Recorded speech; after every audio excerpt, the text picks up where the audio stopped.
Hey, this is Gina Grad. Hi, this is Teresa Strasser. Hi, everyone. This is Mike Errico. Hey there, this is Casey Cavalier. I'm Rocky Rose. And you are listening to The Jay Franzi Show. Lucky you.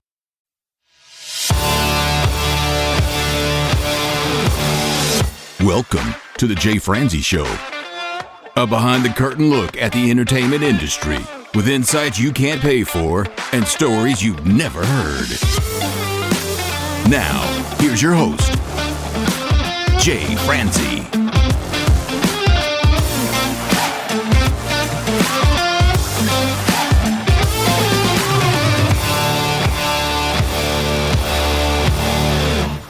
And we are coming at you live. I am Jay Franzi, and this is your source for the latest news, reviews, and interviews. So if you would like to join in, comment, or fire off any questions, please head over to jayfranzi.com. All right, folks. Tonight we have a very special guest with us. I said it, I will say it again. We have a very special guest. We have a country music recording artist. Hailing from the great state of South Carolina, we have Dalton Hicks. Dalton, sir, how are you? I'm good. How are you? I am fantastic. I'm looking forward to this tonight. So, why don't we just jump right in? Sounds good. How long has it been since you started playing? I picked up a guitar when I was about 17 years old, and I just started messing around with it. I usually try and say to people that I started then, but I really didn't. I started really actually playing shows when I was about 19. All right. Yes, sir. What inspired you to pick up a guitar in the first place? So me and my grandma, my great grandma, she passed away, and she was always big into the piano, into church and everything. And that's really what inspired me to get in. I started on piano, and then I went to the guitar, and then I just started singing, and I love it, and it's what I want to do in life. So. How did she influence you? Earlier in my life, and she practically almost raised me. It's the one person I could really talk to through my whole life and everything. And it was hard when she passed away, but I'm trying to make her happy, and I think I'm doing pretty good doing it through music. I'm sure she's looking down, thinking you are as well. So she passes away early in your career. What was the challenge you faced with that? It was hard. And it took a little toll on me. I've kind of put me through the ringer a little bit, but I keep pushing through. So did she encourage you to not only pursue the dream but become a recording artist? Not really. It wasn't really her pushing me to become an artist or anything. It's just she inspired me to get into music because she always had a love for music. She had a piano in her house and the whole time I was alive. So we always sat there and played together, and I learned songs to come over there and try to impress her. Did she teach you at all? Yeah, she taught me the piano, definitely. Not everything. I'm not the best on the piano. It's just where I started from. Right. Did you take lessons outside of her?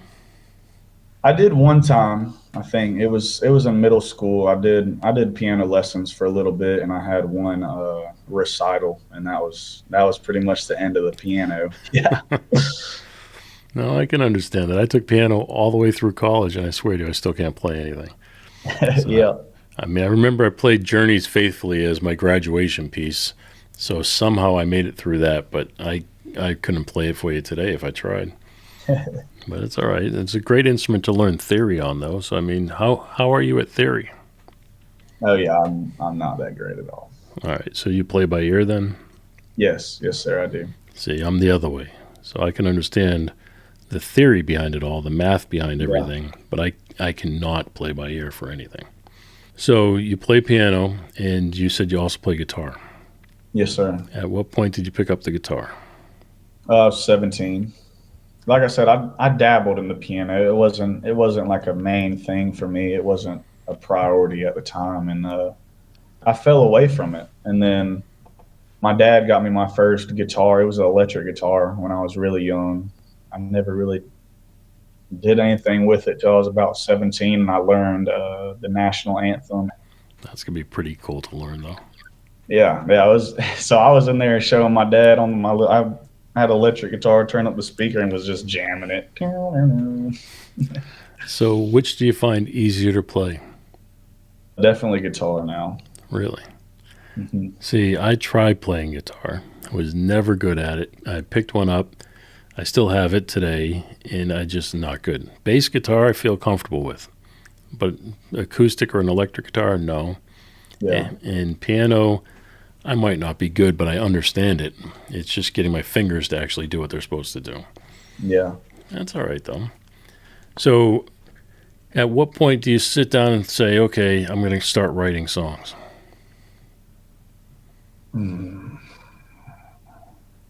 I'd say the first time I really got into it was right before my first release of.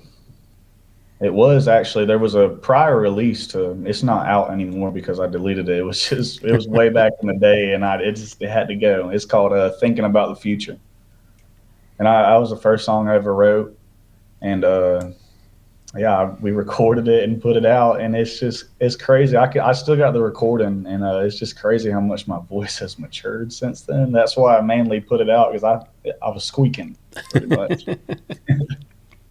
So, did you write it by yourself? Yeah, yes, sir. Every song that I have out right now, and every song that I'm currently working on, I've been writing by myself. It's hard for me to write with others, I think, because when I start writing a song, when I get an idea, I just go with it and I see where it takes me. If I need to change something up, I change it up as I go. But I don't know. It's different for me. It's hard. Yeah, maybe some help would be awesome, but I've never done it. I've never I was had going to any ask help. you if you've tried. It's a different experience by all means writing with somebody else. Usually one person comes with an idea that they throw on the table, and then the team could be 2, 3 people sit down and kind of hash their way through it. I don't know. I like both ways, but I'm like Yeah. you. Most of the time I'd rather write by myself. To me, those songs are personal. It always starts with a lyric to me. Yes, So sir. when you start, are you starting with lyrics or music first? The last one that I is going to be releasing soon is I actually started writing with the acoustic, but usually I try and come up with a chorus first, or I come up with a song title and try and base the whole song off my song title. So it starts lyrics first then. Yeah, lyrics, yes, sir. And then you start playing some chord changes behind it. Are you then crafting a melody and creating words based around that melody, or is the melody coming from the lyrics that you've chosen? It's usually coming from the lyrics that I've chosen. Like when I write and when I put something down, I already kind of have it pictured in my head. That's what I write off a little bit. So when you sit down to write, can you tell us what that process is like? I get me a song title, and like if we started right now, I think of something to write about. I come up with a song title and try and get a chorus to start with. But sometimes my choruses change into the first verse. Get out my notes on my phone and just start thinking, and then once I get that first verse or first chorus line, that's when I pick up a guitar and I kind of just see like which way it could go better, fast, slow. So when you sit down to write, do you have anything special that you do as far as setting up a room? Do you sit down in a writer's room? Yeah, I write on the fly. Yeah, I never really made a designated spot to write in. That's kind of more the way I would do it. I don't feel like I have any one place that I would like to sit down or anything I would do to make myself comfortable. I just get hit with an idea. Usually if I'm driving, something hits me and it's like, okay, yeah, I could work with this. Yes, sir. So do you have like any influences that inspire you?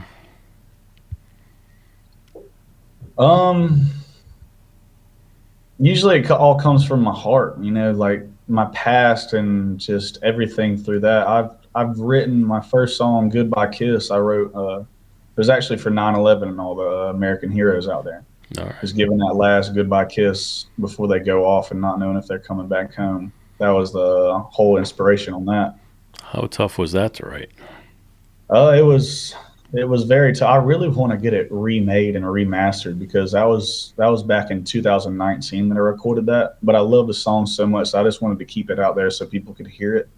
Writing about a subject like that's got to be tough. Yeah, yes, sir. So I asked you about influences when it came to writing. Do you have any artists that you look up to? I've always looked up to Thomas Rhett Okay. as an artist because I just love his personal life, his family life. He's doing what he loves, but at the same time, he's always there with his family. That's how I want to be. Nice. So how does that affect how you approach yourself as an artist? Uh, Music definitely is my passion and my career goal, but at the same time, I want to have a family. I want to do all those things as well. But I'm gonna pursue music as hard as I can. Well, I mentioned at the beginning that you're still fairly new in your career, and you mentioned that you started at around 17 and then really came to life at 19. How do you feel things have changed from that point till now? My voice has matured, and I can't lie. I know I'm just not sitting here talking about my voice or anything, but it's changed a lot, and I've just so much feedback from fans and everywhere we play. It's been awesome, and up to releasing my last song, it really did. I didn't put any money towards it in promoting or anything, and it did very awesome. It's coming up on like 400,000 streams. Which is super impressive. Yeah, yes, sir. So I'm shocked. I'm shocked. exactly. How does it make you feel when you get that many people listening to your stuff? It feels awesome. It really does. I was not expecting it. I didn't even put out a pre-save or anything. I just went into the studio. I posted a few times before I released it. I think one TikTok video blew up, and boom, I put it out there, and it started doing amazing. Yeah. So do you enjoy social media? It's harder for me. I'm not the best cameraman. I hate recording myself and all that. But I'm getting more and more used to it. My manager and her team are definitely getting on my butt about getting more active on it and going live and all that stuff. All right, so let's dive into that a little bit. What are you doing to build your audience in the world of social media? I'm trying to motivate. That's what my songs right now are, just inspiring people to get up. And if they're living a hard life, if they've been through a hard life, is to get up and just keep on pushing. That's what I'm doing. A lot of people's doubted me in the past, and my last song, the name of it is "I'm Still Here." I just wanted to tell everybody that I'm still here, and I feel like a lot of people can relate to that. So you say to inspire people that are going through hard times and living a hard life. Mm-hmm. What has affected you that you're trying to overcome? Just life in the past. I moved out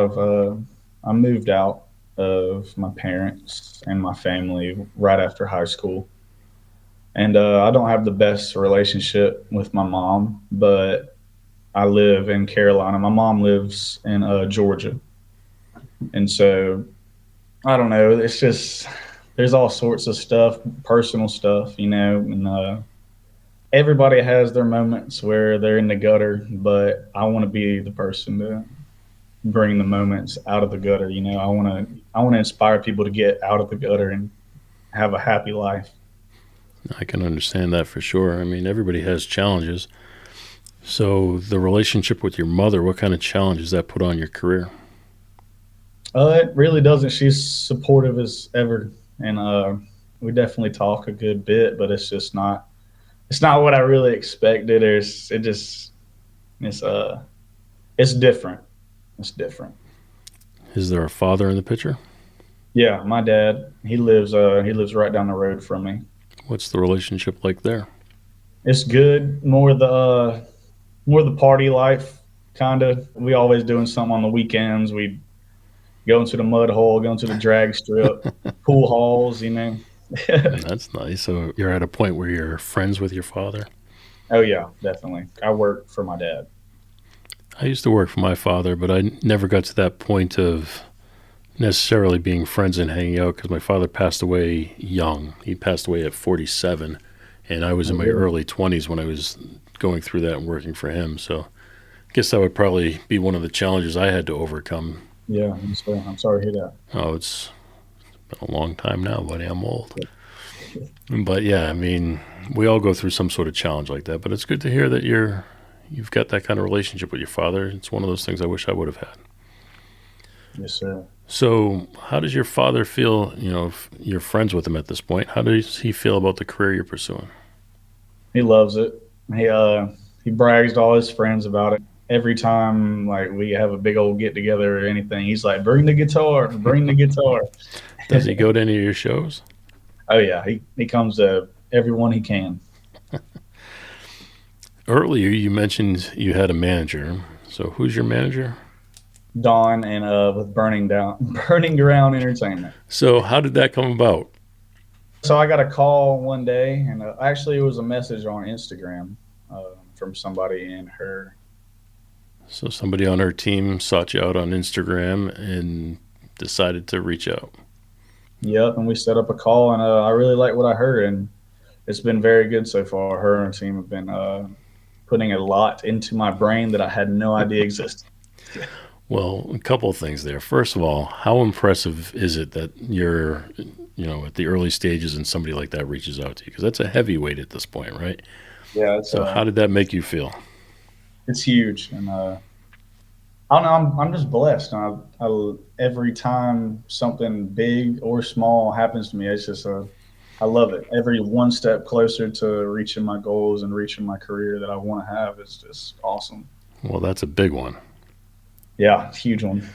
But you said that they are teaching you things that you didn't know. Can you give us some examples of what those might be? Just really all the legal stuff and all the paperwork, the fine lines, and all that so far. The business side of things, is this something that you thought about before you met with these people? Not at all. I had no idea. Yeah, I had BMI and everything like that. I had no idea anything about it. Yeah, for those who don't know, BMI is the performing rights organization that you sign up with in order to collect your royalties. You usually do that with a publishing company. So you were playing shows. How were you getting the shows before you met up with this manager? I actually have a full band, and we every weekend for like a year and a half we were booked out playing shows. We opened up for Jared Neiman. What was that like? That was cool. That was cool. How'd you get the gig? Do you know Lenny Cooper? Oh yeah. He sings Mud Digger with Colt Ford. Yes, sir.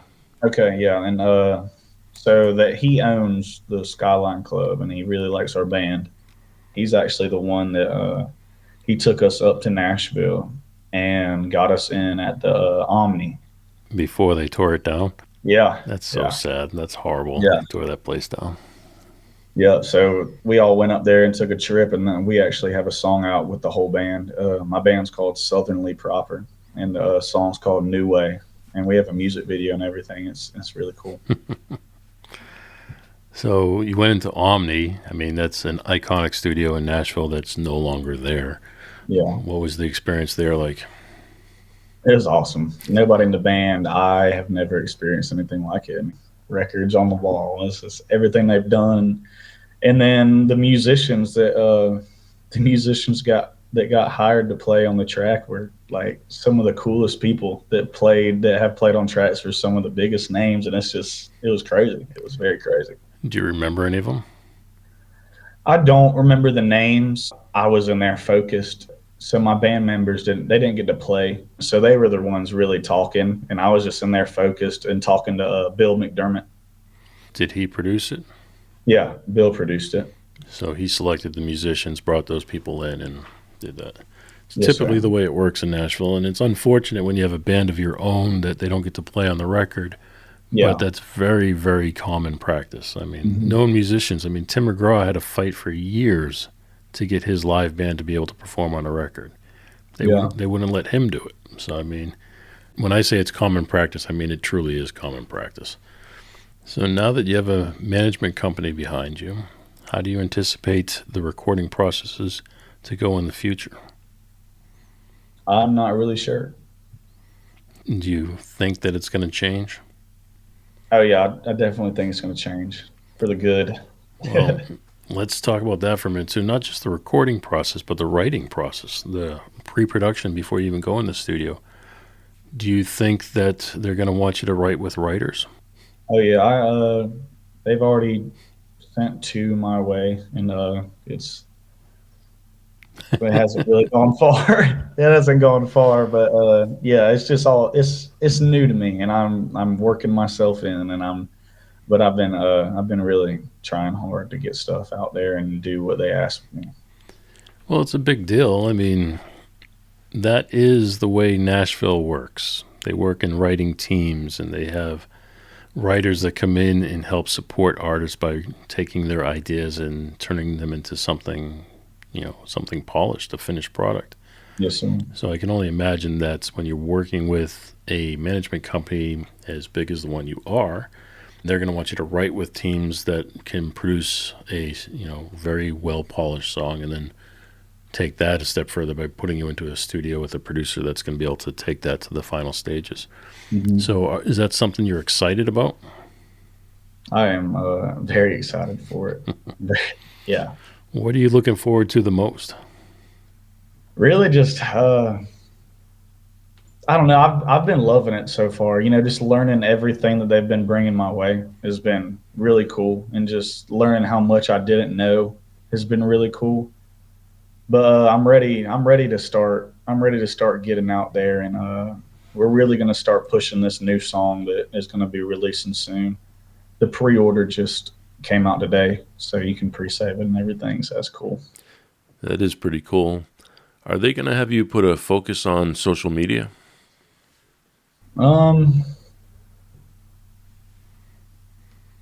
It's really hard. Like, I was posting maybe like 1 or 2 times every 2 weeks on social media, and that's not. I cannot be doing that if I want to actually pursue this. And I need to grow.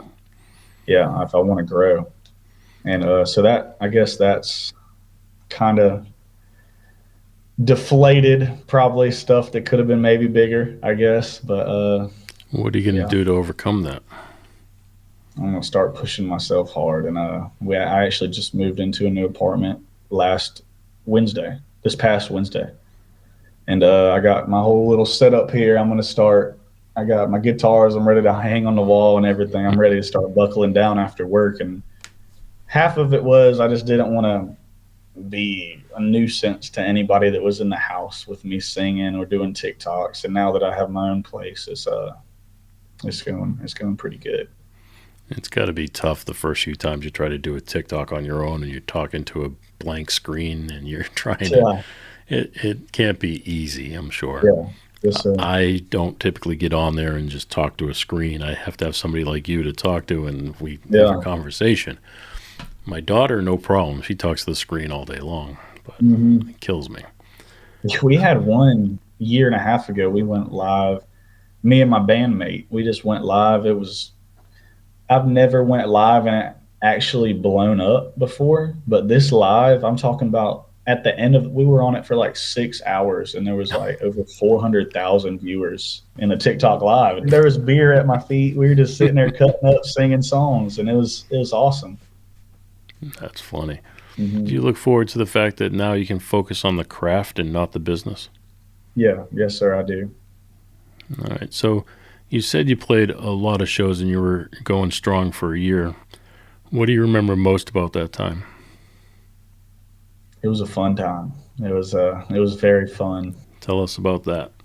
We played at the Fennec in Alabama. So from South Carolina, we go to Alabama, stay a night, and then we drive all the way to Folly Island, I think, in Charleston, and we play a show there. And that was an adventure. That was a very, very big adventure. All right. We say you go from one show to the other. What vehicle are we traveling in? How much are we driving in one stretch? I mean, tell us more about that. 1 or 2 people, and then equipment, and then probably like 3 or 4 cars. So actual cars. Yeah, cars. Not vans, not buses. Oh, no. You're driving in cars. Yes, sir. Yeah. Who does the driving? It just depends. Everybody in the band is, not everybody's a good driver, but. Do you like driving? Yeah, I love driving, actually. See, I would drive the entire way. Yeah, that's how I am. Yeah. hmm What do you do when you're driving? Is there music playing? Is there radio? Uh, yeah, yeah, definitely got to have something going on, or I'm gonna be falling asleep. So yeah. What do you listen to? What's the choice? um, some songs that we listen to on the rides up there are songs that we want to learn and that we need to be get the band acquainted with as we're on the way up there one more time, like lyric wise and everything, and talk about stuff like that on our rides. But other than that, just some hype music or some positive music, just to get us in the mood. Does it stay within the genre? No. Uh-uh. All right. No, So what's sir. the wildest thing outside the genre? I mean, we be bumping, cruising down the street, just listening to whatever. My photographer, and she's helped me with a little bit of management back in the day. Her name's Haley. She always has the best vibe ever, so I'm always in the car with her, and we always going down the street bumping. Nice. What do you enjoy most about being on stage? The feeling, the feeling of just seeing my songs being sung back to me from people that I haven't ever seen their face or anything is just incredible. How does it make you feel? It just makes me smile up there. I'm just like, yeah, So it's more excitement. yeah, yes, sir. All right. Do you have any performances that stand out to you from that time? We had a very, very eventful Halloween show one time, and that was it was awesome. And what made that eventful? We were just all dressed up on stage, and we're up there having fun, and it was slam packed, and everybody was dressed up, and it was just I don't know. I think that was probably one of the best nights that our band ever had together. We got dressed up before everybody was just cutting up, painting faces. I painted my bass guitarist's mohawk red and everything else. Yeah, What did you dress up as? I was a lumberjack. Fitting. There you go. All right. You mentioned Haley a couple times. Do you think Haley would end up becoming a road manager? Possibly, yeah. I definitely see that happening. She's an art. She's an art teacher actually. Every flyer that I have, day by day, the song she made my cover art. My cover art for Day by Day. She made my cover art for I'm Still Here, and she does everything. Anything I could ask for, she could. If she didn't know how to do it, she'd get it done for me. Of course. That's what the good ones do. Yeah, So it sounds like a good thing. It also sounds like somebody who might be able to help you with the social media. yeah, definitely. I also I live with my girlfriend, so I gotta. She's been helping me a lot, recording me and everything. So I'm not actually sitting there holding the So camera. you're turning your girlfriend into an engineer? Yeah, kind of. So instead of me holding the camera and everything, I just be sitting there. But it's hard. It's hard with my girlfriend because we always laughing at each other. Does So, your girlfriend have a name? Yeah, Reagan. Reagan. Reagan. All right. We got to Yes, make sir. sure you use her name here for sure. All right. So what does Reagan think about all of this? She loves it. She's here she supports me. How long have you been with Reagan? We're coming up on a year. So 1 year. So she's been there for a lot of the performing. Does she go with you to all the shows? Every when she can, she's there. Yeah, yes, sir. She loves it. All right. How does she feel about the girls falling all over you? I mean, not the best, but she knows it. She knows where she stands, and she knows that we're tight. You let We're her very- know that she's number one, right? Oh yeah, always. Or the only, we should say, not just number one. I tell my wife she's number one, but then we wonder who 2 and 3 are. So that's fine.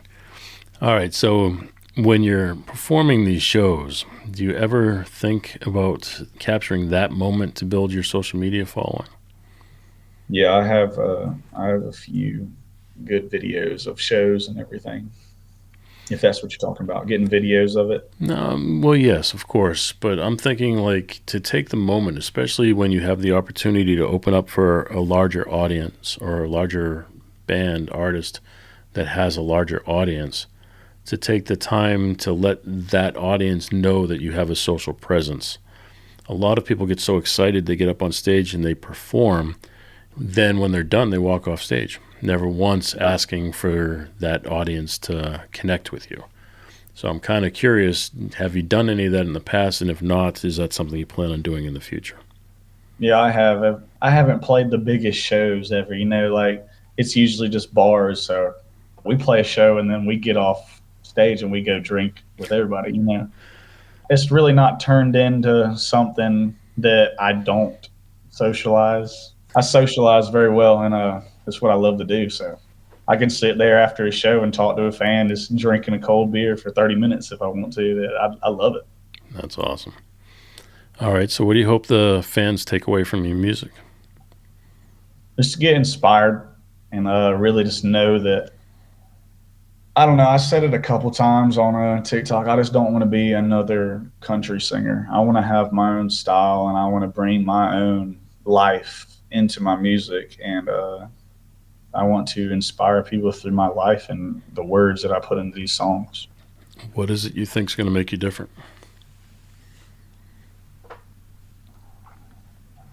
I think my attitude towards this, and really just, I thrive to not only be the best, but be the best person that I can be when trying to be the best. So I just want people to really take away from my music that I'm trying to make a difference in the world, other than just talking about girls and trucks and all that stuff. No trucks, no dogs.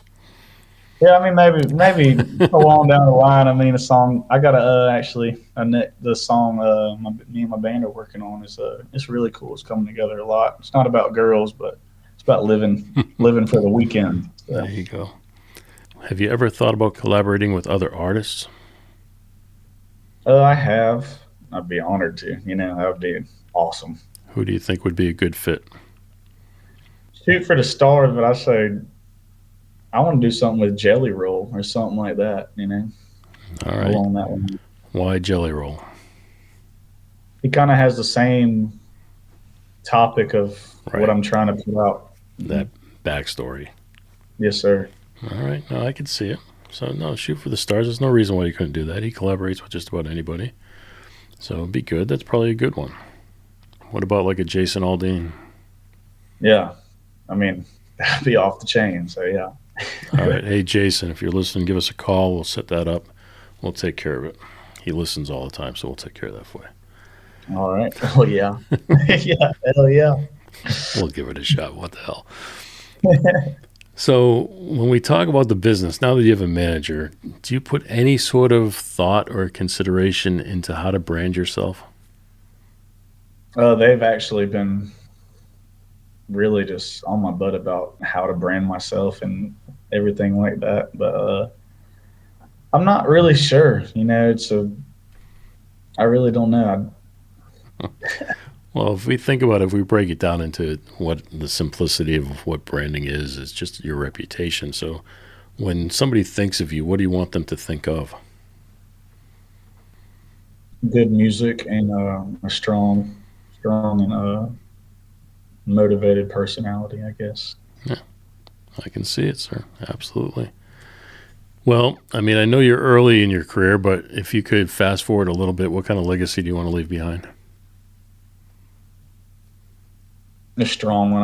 I want to leave music behind, but I'd rather, just have my personality and people look up to me and everything. I'm trying to be the best man I can be, just live a life. I mean, we can't live perfect lives, but I just want to let people know that and just try and motivate as best as I can. Do you think that's going to make you a good role model? Do you see yourself as a role model? I do. Yes, sir. Do you have people who are looking up to you now? I have a few that ask me a lot of questions, and just I try and help them the best I can. Does that make you feel good? Yeah, it does. I can only imagine, buddy. All right, well, we do this thing here we call Unsung Heroes, where we take a moment to shine the light on somebody who works behind the scenes or somebody who may have supported you along the way. Do you have anybody you'd like to shine a little light on? Definitely my grandma. What was your grandmother's name? Olga. Olga, okay. Mm-hmm. Yep, Grandma Olga. There you go. Yeah, and yeah, she's Strong names. My grandmother was Asunta. oh nice. We called her Sue, but Susie. Yeah. Mm-hmm. But Asunta was the name. Yeah, and yeah, she helped me get through a lot. That's awesome. Well, we have done it. We have reached the top of the hour, which does mean we have reached the end of the show. If you've enjoyed the show, please tell a friend. If you have not, like we say, tell two. You can reach out to both of us over at jfranzi.com, where we will be happy to keep this conversation going. Dalton, sir, I cannot thank you enough for joining us tonight. I truly do appreciate it. And on that note, have a good night. Thanks for listening to The Jay Franzi Show. Make sure you visit us at jfranzi.com. Follow, connect, and say hello.